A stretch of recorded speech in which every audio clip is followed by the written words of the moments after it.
શ્રી સુંદરકાંડ સર્ગ 1।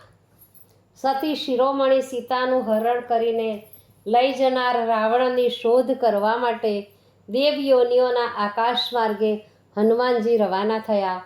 રાવણનું પગેરું પકડવા હનુમાનજી મોટા વૃષભની જેમ ઊંચી ડોક અને છાતી પસારીને જ્યારે ઉડ્યા ત્યારે અનેક વૃક્ષો પડી ગયા। મહેન્દ્ર પર્વત પર ચડીને હનુમાનજીએ કૂદકો માર્યો, આથી તે પર્વત પણ ધન્ય બની ગયો। હનુમાનજીને કૂદકો મારતા પહેલાં પોતાના ગુરુદેવ સૂર્યદેવ, ચંદ્ર પરમાત્મા અને સર્વ પ્રાણીઓને વંદન કર્યા। તેમણે વાયુદેવનું મનોમન સ્મરણ કરીને પ્રણામ કર્યા। પછી ધીમે ધીમે પોતાનું શરીર વધારવા માંડ્યું। વૃદ્ધિ પામેલા હનુમાનજીએ સર્વ વાનરો પર દૃષ્ટિ નાખી પછી છલાંગ મારવાને તૈયાર થયા। આકાશમાં દેવો એકત્રિત થઈને હનુમાનજી ઉપર પુષ્પવૃષ્ટિ કરવા લાગ્યા અને શબ્દો ઉચ્ચારવા લાગ્યા કે અહો, આ તો મોટું આશ્ચર્ય છે। શ્રી રામજીનું કાર્ય સિદ્ધ કરવા પવનસુત હનુમાનજી સમુદ્રને ઓળંગીને લંકામાં જવા જેવું ભગીરથ કાર્ય તો કરી રહ્યા છે, તેમનું કલ્યાણ થાવો। પોતાનું પ્રચંડ રૂપ ધારણ કરીને હનુમાનજીને પોતાના સાથી વાનરોને ગર્જના કરીને કહ્યું, હે અંગદ, હે વાનરો, હવે હું શ્રી રામના ધનુષ્યમાંથી છૂટેલા બાણની જેમ રાવણની લંકામાં જાઉં છું। ત્યાં મને સીતાદેવીના દર્શન નહીં થાય તો આવાને આવા વેગથી હું સ્વર્ગમાં ચાલ્યો જઈશ અને ત્યાં જઈને સીતાજીની શોધ કરીશ। એટલું કરવા છતાં જો સીતાજી નહીં મળે તો હું પુનઃ લંકામાં જઈને રાક્ષસોના રાજા રાવણને બાંધીને અહીં લઈ આવીશ। આમ હું સફળ થઈને જ આવીશ। રામચંદ્રનો જય હો। આમ કહીને મહેન્દ્ર પર્વત પરથી સડસડાટ ઉડ્યા। આકાશમાં ઉઠી રહેલા હનુમાનજીએ પોતાના 2 હાથ પહોળા કર્યા હતા। તે પર્વતોમાં નીકળેલા 5 ફળાવાળા 2 નાગ જેવા શોભતા હતા।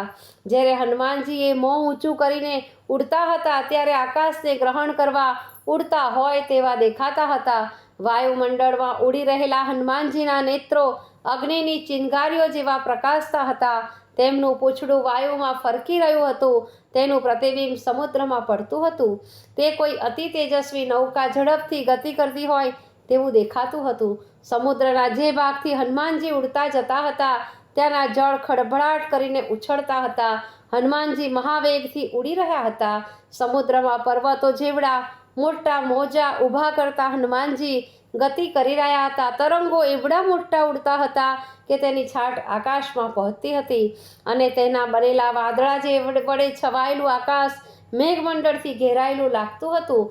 આકાશમાં ગતિ રહેલા હનુમાનજીને જોઈને હનુમાનને દેવો, ગંધર્વો અને દાનવો હર્ષિત થઈ તેમના પર પુષ્પવૃષ્ટિ કરવા લાગ્યા। સૂર્યદેવ તેના પર પડતા પોતાના કિરણોને હળવા બનાવતા હતા। વાયુ પોતાના પ્રિયપુત્રને મંદ મંદ રીતે વહન કરીને લઈ જતા હતા। મહાસાગરે મેનાક પર્વતને આજ્ઞા કરી એટલે મૌનાક પર્વત સમુદ્રમાંથી ઊભો થયો અને સમુદ્ર જળમાંથી બહાર નીકળ્યો। તેણે પોતાના શિખરોને બહુ જ ઊંચા કર્યા, જાણે કે હમણાં આકાશમાં અડી જશે। આકાશમાં ગતિ કરી રહેલા હનુમાનજીને જોયું કે તેમનો માર્ગ રોકવા ઊભો હોય તેમ મૌનાક પર્વત આડો આવી રહ્યો છે। આ વિઘ્ન આવી પડ્યું હોય તેમ હનુમાનજીએ પોતાની વજ્ર સમાન છાતીના ધક્કાથી મૌનાક પર્વતનું શિખર તોડી પાડ્યું। હનુમાનનું આવું અજોડ બળ જોઈ મૌનાક પર્વતને આનંદ થયો। આથી મૌનાક પર્વતે મનુષ્યનું રૂપ ધરીને હનુમાનને કહ્યું કે હે શ્રેષ્ઠ કપી, તું રામનું કાર્ય કરવાને લંકા જઈ રહ્યો છે તેની મને જાણ છે। તું થાકી ગયો હશે, માટે થોડી વાર મારા શિખર ઉપર બેસીને આરામ કરી લે, પછી આગળ વધજે। સમુદ્રના કહેવાથી જ હું તારું સ્વાગત કરવા માટે આવ્યો છું।